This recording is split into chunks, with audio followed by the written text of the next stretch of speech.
কোনো জিনিস চাইতে দেরি কিন্তু পাইতে দেরি নেই।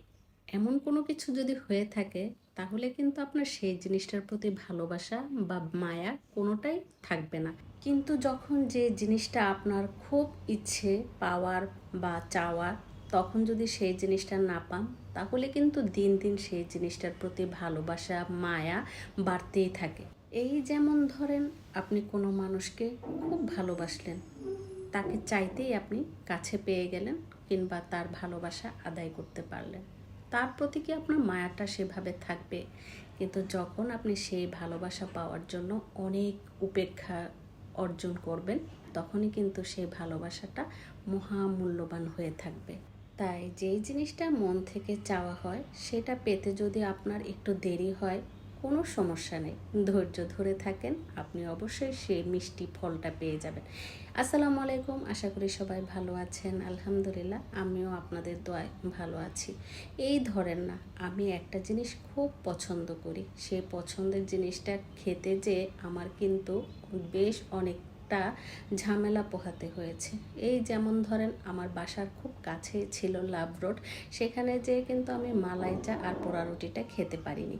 সেই কারণে আমার কিন্তু চলে আসতে হয়েছে 12 নম্বর মিরপুর, 12 নম্বর শাগুফতা আবাসিক এলাকায় চলে আসতে হয়েছে শুধুমাত্র এই পোড়া রুটি আর মালাই চা খাওয়ার জন্য। গতকালকে বৃষ্টি ছিল, তাই আমরা ভাবছিলাম যে 12 নম্বর যেতে গেলে বেশ অনেকটা জ্যামে পড়তে হবে, তাই কিন্তু আমরা অনেকটা ঘুরে তারপর কিন্তু মিরপুর 12 নম্বর আসছি শুধুমাত্র এই আমার মনের ইচ্ছাটা পূরণ করার জন্য। তোমার আমার মুহূর্তের সেই চা আর পোড়া রুটি শেষ পর্যন্ত পেয়ে গেলাম।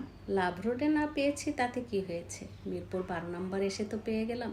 তোমার আমার মুহূর্তে স্টলের চাটা কিন্তু খাওয়ার আগে, অর্ডার দেওয়ার পর আমি ভাবছিলাম যে স্বামীকে তো অনেক প্যারা দিলাম পোড়া রুটি আর মালাই চা খাওয়ার জন্য, যদি ভালো না হয় তাহলে তো স্বামী বলবে কি কারণে তুমি আমাকে এত কষ্ট দিলা, একটুও ভালো লাগে নাই। সেই একটা টেনশন ছিল। কিন্তু যখন খাবারটা দেওয়া হলো তখন তো খাবারটা খেয়ে কি বলবো, মনে হচ্ছিল আমার আরও পোড়া রুটিটা নিয়ে আরেকবার খাই। রুটিটা এত সফট ছিল যে মুখে দেওয়ার সাথে সাথে মনে হচ্ছিল মিলিয়ে যাচ্ছে মুখের সাথে। তারপর মালাই চার কথা আর কি বলবো, সেটা না হয় নাই বললাম, এত মজার চা, সত্যি আমি মুগ্ধ হয়ে গেলাম। আরেকদিন এসে খেয়ে যেতে হবে।